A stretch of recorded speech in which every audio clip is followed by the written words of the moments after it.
company was chartered in October of 2005. And then in January of 2005, January 1, we brought over all 2,300 employees onto our systems, both our benefits, including 401k plan, medical benefits, etc.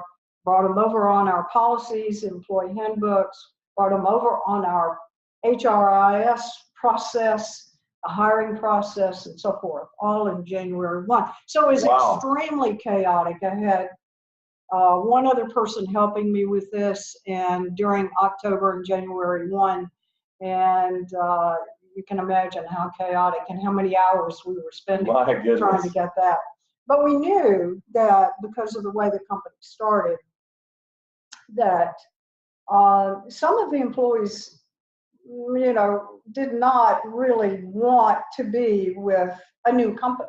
They wanted to stay where they were. And so we knew that it was real important to get a kind of a read on where our employees were immediately, so that we could strategize around what was important to them. And it was real obvious. And one of the really great things that, from my standpoint, that was so helpful to me was that the senior team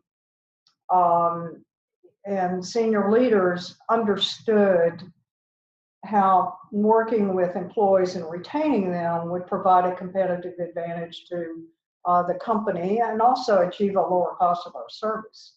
So that would make us a much more attractive provider out in the marketplace. Sure. And so I did not have to early on try to convince the senior team of that importance. So we started down the road of immediately trying to find out where they were. And when you mean where they were, really where your employees stood in terms of their feelings about their employment experience. And of course, they didn't have any basis. We were brand new, and we're a brand new employer. But we wanted to get that baselines and the process started so that we could come back and look and compare and kind of analyze the data to see if we were moving in a positive direction. So let me get this straight. So you guys go through really an M&A type situation where in a matter of a couple months, you're bringing on 2,300 employees. You have 30 plus locations, I believe it was.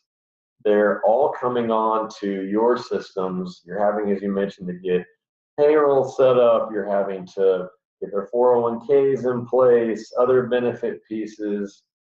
And in the midst of all of that, you and the senior leadership team start to think, how can we set ourselves apart as an employer? One of the things that we did very early on was track what our January turnover was.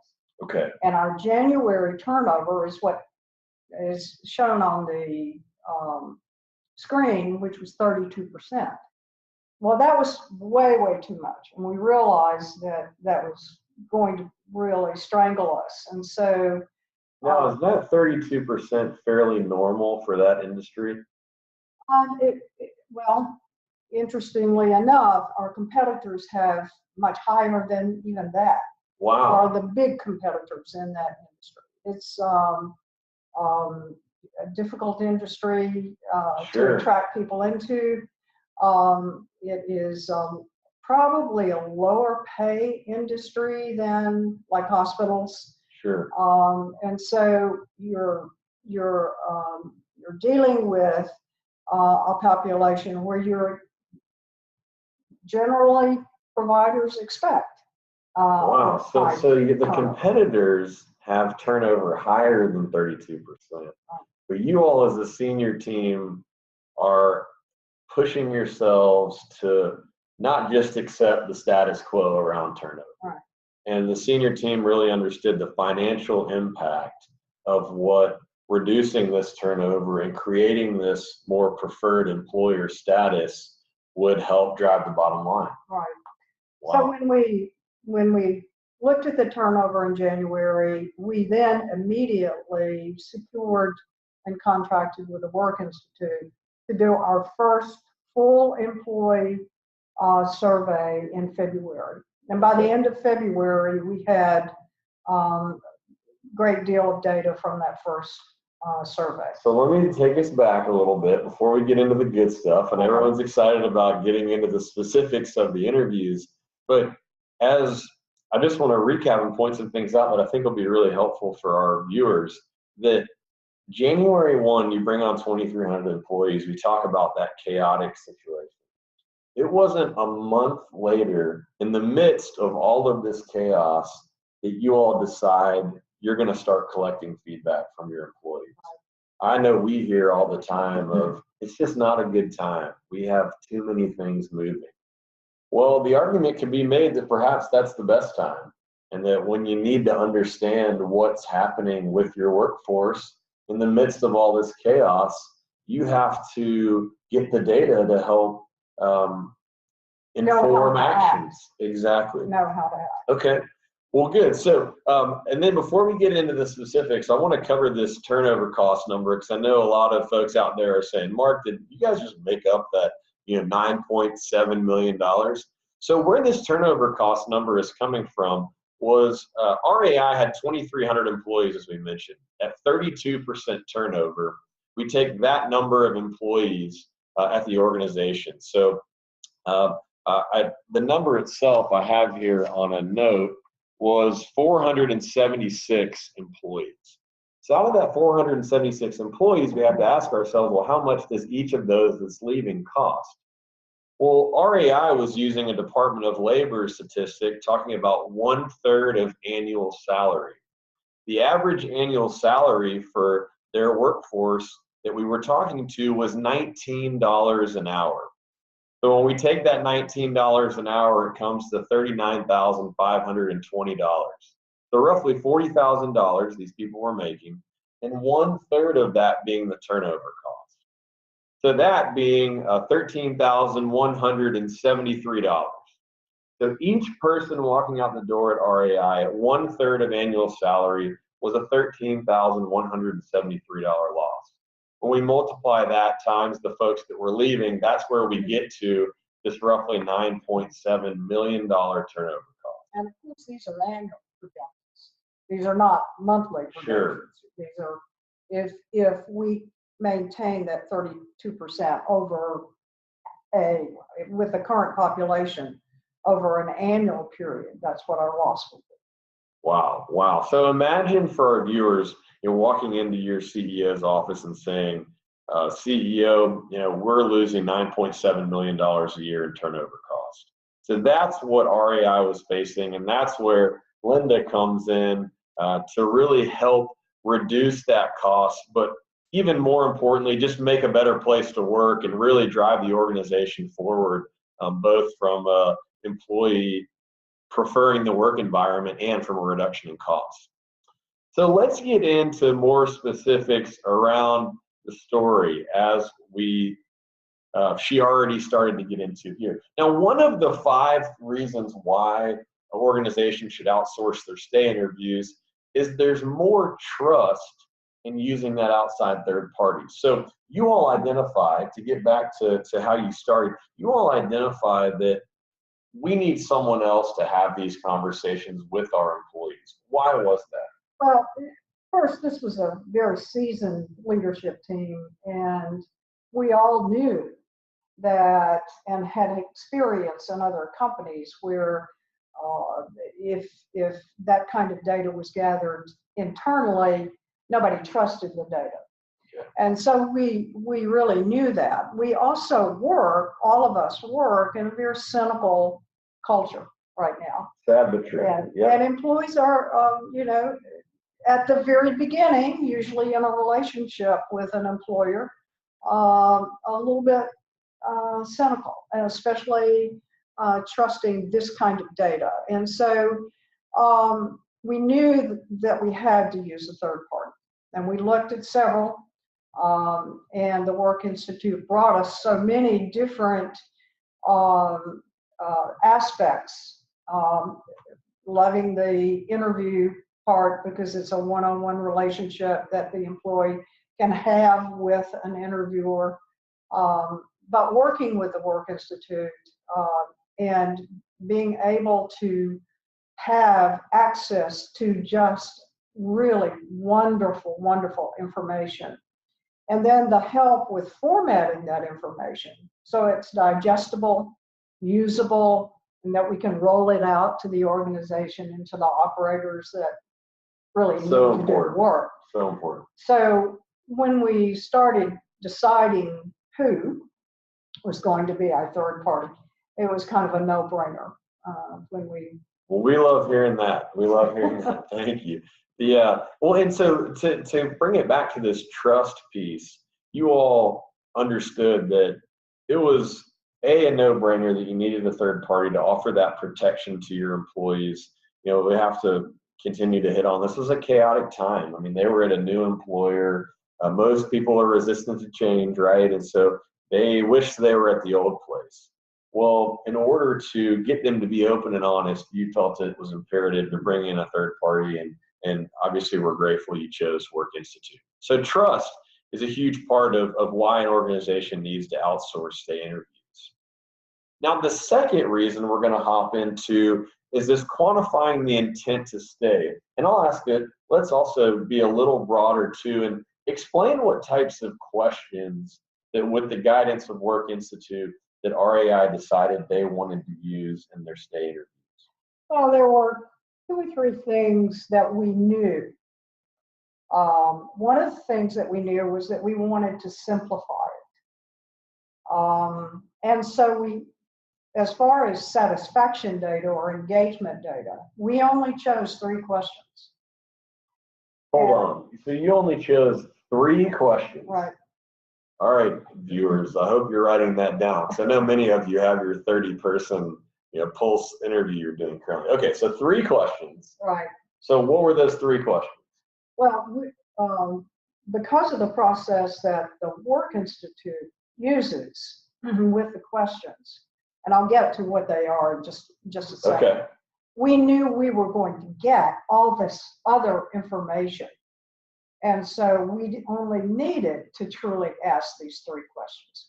One of them was rating Renal Advantage as an employer, as a bigger employer. What is it like to work under their policies? What is it like to have their benefits? That's the kind of question. So how would you rate Renal Advantage as a place to work, essentially, or as an employer? And then as the why questions are asked by the interviewer, what are your reasons for the rating that you've given? That's where the detailed information comes out that we could use. So in what she's referring to here is that asking a rating type question, following up with why to probe for the specificity around why did they feel the way they did in order to rate the organization, say, as excellent, and then continue to dig deeper to let the employee tell us what's most important to them, because oftentimes it's not just one reason why someone rates the organization the way they do. There could be multiple reasons, and research shows there will be multiple. And probably if I were in the audience right now, listening to the very first time we did the survey, you would be thinking, well, they don't know, they haven't had a lot of experience with this employer, how are they going to rate them? And you're right, they didn't have a lot of experience with us at that time. But what we knew was when the why was asked, we would get the information of what was important to them, so that we then could take that data and help develop some actions and change things and so forth that would maybe meet those needs. The second question, excuse me. No, perfect. I was going to say, tell me what the second one was. Second question was the rating of their supervisor. And so in the merger situation, that supervisor did not change. And then so they rated their supervisor on a 5-point scale, poor to excellent, and then the why questions, and so that information was very detailed too. Okay. The third question was their intent to stay, and the question was formatted: who is going to be thinking about leaving in the next 3 months, 6 months. So you're giving your employees options to cite when they really may leave the organization, of 0 to 3 months, 3 to 6 months, 6 to 12 months, those types of options. Well, I'm curious. So when you asked the intent to stay question, did you all trust what they were telling you? I mean, a lot of people would be skeptical to share that honest information about why they may leave. You know, and at that particular time period, they really didn't care what we thought. Most of them didn't. You know, I mean, it was really, really early on. A lot of them were dissatisfied. They did not want to be. So I did trust it, because I thought, you know, this is the time they really are going to be honest. Right. And when they get to know us and that we're good guys and so forth, they may not be as honest, you know, with the intent to stay as they would have been. But that first intent to stay, well, all the way through, the intent to stay began to track with our turnover. Wow. It was really powerful to watch that and to see it. So if you saw that 22% of your patient care technicians were planning on leaving in the next 6 to 9 months, as you looked at your turnover, that was predicting what was coming. Which isn't that what everyone is trying to do out there, right? You're trying to predict when people may leave and understand why they may leave, so you can act ahead of time to keep those people in your organization. That is powerful. Wow. And then we used the fourth question, which was not an engagement question exactly, but it was one that was also powerful, because it indicated that it was important to us to allow an employee to tell us if there was something wrong going on in the unit. And it was a compliance question. Do you know of any fraud? Do you know of anything that's going on? Have you witnessed anything like that? And that information, if we got information back, came immediately to me and would pop up on my computer.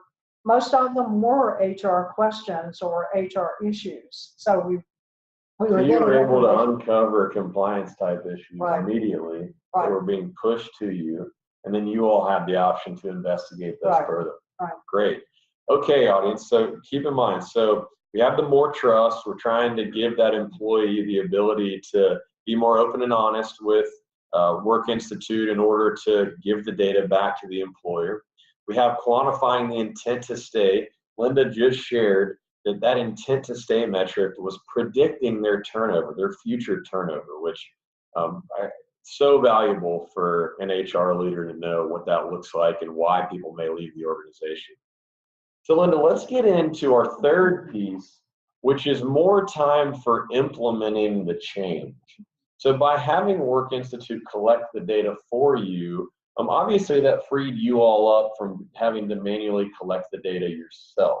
So tell me what you and your team used most of your time for once that data was collected. Well, we knew that the only people who could really make changes that were going to engage employees were, you know, the operators. We couldn't do that. All we could do is to help them think through, give them data, give them training and opportunity to analyze that data. And then what we did also was to hold them accountable for the data. But they were the ones that were really making the change. So let me add to, so just to kind of recap that, because I think this is really powerful for most people leaders of the business out there.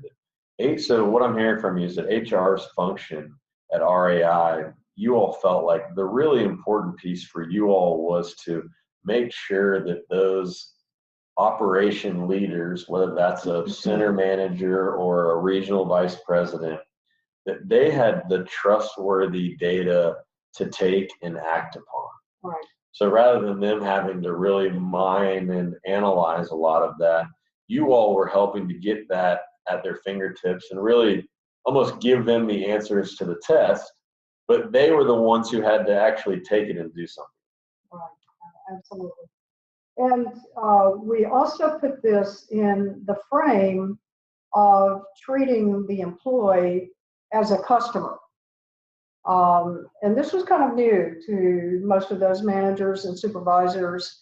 And so in the framework of customer service within Renal Advantage, we had three major customers: our patients, our employees, and our physicians. Physicians were contracted with our company and were not employed by our company. And so they were a set of customers also. And so one of the things that helped, I believe, was having training programs, management development programs, where people would be come to a central location and they would get the data, both the patient satisfaction data, the employee satisfaction data, and the physician satisfaction data at the same time. And they were given then kind of a frame of reference to think about these three customers groups. And then they were given a template, an action planning template, and a process to go through. Wow, so you all were taking your patient data, you were taking your employee data, and you were taking your physician data and linking those together in a way that would tell a story of what's happening at the organization.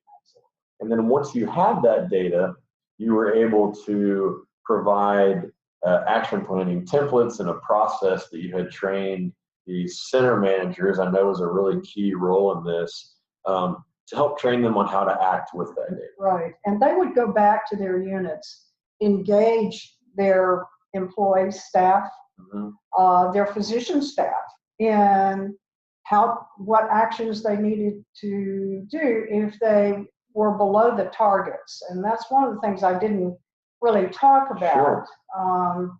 About on the three scales or the three ratings, we expected for them to be at 30% excellent or no more than 15% fair poor on each scale. So that's actually what we still use with many of our organizations today. So driving 30% into that excellent category in ratings and fewer than 15%.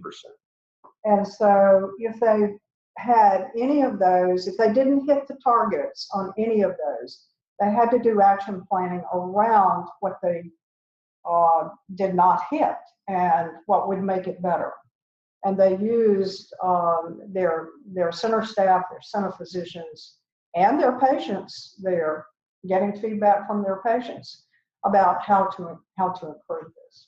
So I think a couple important takeaways for our audience is that, we already talked about those operations folks owning the action around that data. And what RAI did was they had their frontline managers, in a way, be very involved in the ownership of the action and accountability around the action, to where it wasn't Linda and her team walking in every center around the country and micromanaging each process. It really came down to empowering those frontline leaders to use the data and then holding them accountable to what the results were. One of the accountability pieces in the process was that once they developed their action plans for each one of the customer groups, they had to present those plans in a division meeting to both their division leadership and corporate leadership. And there was always an HR representative leader representative there at those meetings. And it was amazing to see the difference in the first presentation and how much they improved,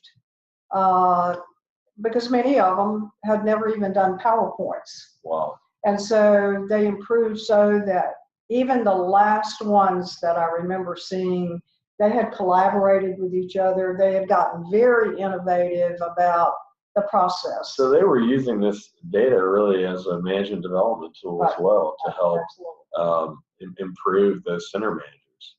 Well, let's talk also about just being more targeted with this standard review feedback. We've already hit on a couple pieces here that I think will certainly resonate with our audience. You mentioned there were really only 3 questions and then 1 compliance question. So 4 questions that you were using with your workforce. You also mentioned that being targeted on action planning, you were driving action at those local levels where the center managers were owning their data and accountable for the results around their retention and engagement data.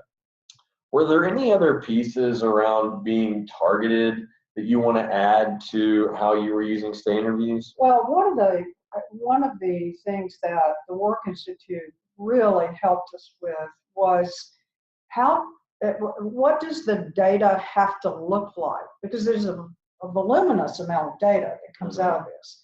When you're asking, why did you rate 3 or 4 times, and what's the most important of those reasons? The verbatims become very voluminous. And so the Work Institute was able to help us with creating a 1-page document that had for each center, and it had graphs on all 3 questions, and then it had a listing of the most important reasons that were associated with those graphs. They're really taking this massive amount of qualitative data, these rich, actionable comments, encoding and categorizing them to where it was easier for you all to take that data and do something. And for them to be able to understand it. And if we'd said, go to the website, and nothing would have ever been done. Right. And so the Work Institute was extremely helpful in helping us create a picture that's worth 1,000 words. And we did that with graphs. And then to also have the listing of the most important reasons. And really, that sounds like just using that data to tell a story, and how powerful. Well, let's get to our last and 5th one, which we're actually going to go to the next slide for, because we need to talk about the ROI. And now I know none of you in our audience are looking ahead and actually seeing the results here on your screen, but over this time period which was 5 years. So this was a 5-year journey that RAI was on. Many of you out there are really looking for that golden nugget that's going to turn your turnover from 32 to 7% overnight. Well, the reality is that isn't going to happen. You have to really get focused and committed to a strategy that you're continually using to drive that improvement. And holy smokes, did RAI improve over that 5-year period. So going from 32 to 7%, a 25% reduction in turnover. So in the dialysis industry, in any industry, but let's stay focused on dialysis. Tell me what 7% turnover means. Well, there's nobody in the business that is of any size that has been able to achieve that. There are smaller, just 1 center dialysis units that probably have had people there working for a long, long time, and they have no turnover. But when you're talking about at the end of 5 years, we were over, I think we were right at 150 centers. We were in 29 states. We had about 4,200 employees at that time. And to be able to, with that, we were the 3rd largest dialysis company in the industry at that time. So by the time you get to 7% turnover, you mentioned you had 2,300 employees at 32%. How many employees did you have when you About 4,200. Wow. So 2,000 more employees, almost doubling your size and reducing turnover by 25% in the process. So let's talk in dollars and cents here, right? Because that's what your CEOs want to know. That's what your chairman of the board want to know is, how is this driving the bottom line? Well, with that $13,173 turnover cost we talked about earlier, as we look at this 7% turnover on the 4,200 employees, that's where we're able to calculate this $13.8 million cost reduction in turnover costs to RAI. Linda, what's it like to walk into your CEO's office and say, hey boss, look at how much money I've helped save the organization over the last 5 years? Well, I never did say that. Okay. Because I didn't do it. And the HR team didn't do it either. The operators did. And they were wonderfully proud of themselves. Sure. And it showed in their financials. It showed in their in the energy that people had and the engagement people had with working with the patients. It was just a joy to be working in that process. For you senior leaders out there, notice that she completely deflected any praise and pointed it on to her operators, We didn't do that, which is a very valuable lesson, I think, for all leaders to think about. But it was a team effort. You all had, you mentioned at the beginning that you had the entire organization, including the senior team, not just the senior HR person, but other senior leaders that were bought into. Absolutely. And every management meeting, which was for all the managers, there was a monthly meeting. There typically is for most organizations, where you look at the financials and you look at the things that are going on and so forth. Turnover was a major factor in that conversation. And what are you doing in regard to the data? What are your action plans? So it was constantly. It was a priority. The fabric of the company. I love how you said it, the fabric of the company. When this is a great example of when an organization really wants to focus on driving this number, it's possible. Even in an industry like dialysis, that you're hard pressed to find an industry more challenging for frontline employees. And even in this extremely challenging environment, Linda and her team and the organization made a commitment to driving this number lower and creating this more preferred work environment. And as you see here, people love their work. And where does people love their work? Mark, where are you getting that from? Well, the data told us. As you can see there on your screen, that RAI as an employer, the excellent ratings increased by 22% over this time period. The rating of supervisor excellent ratings increased by 10%. And the intent to leave within that first year reduced by 6%. I know many of you out there are probably trying to tackle first-year turnover right now. In our country, first-year turnover is more challenging than it's ever been based on the calls that we're receiving here at Work Institute. It's not just about reducing your overall turnover, but first-year turnover is often the most expensive. And you all being able to reduce that by 6% obviously had a huge impact on you all driving that cost reduction of, gosh, almost $14 million as an organization. So the last thing I wanted to hit on for impact, because we talked about this briefly, was you mentioned how patient care was obviously one of the priorities of the organization. So when you reduced turnover by 25%, what did that do for your cost of care and your patient care at the organization? Well, the cost of care was reduced a good bit when you compare it to those industry numbers.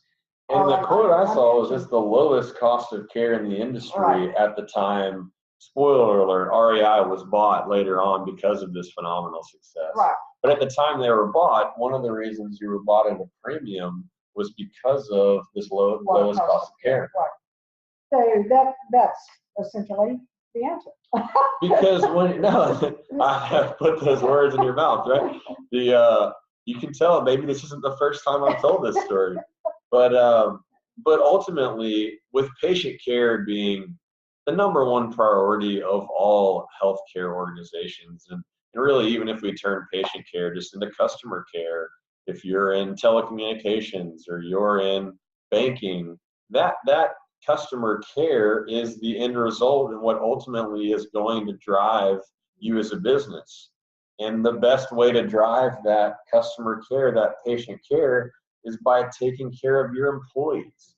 And, to reference the service profit chain model that many of you may be familiar with, when you take care of your employees, you're going to take better care of your customers, and you're going to drive more revenue as an organization. Absolutely.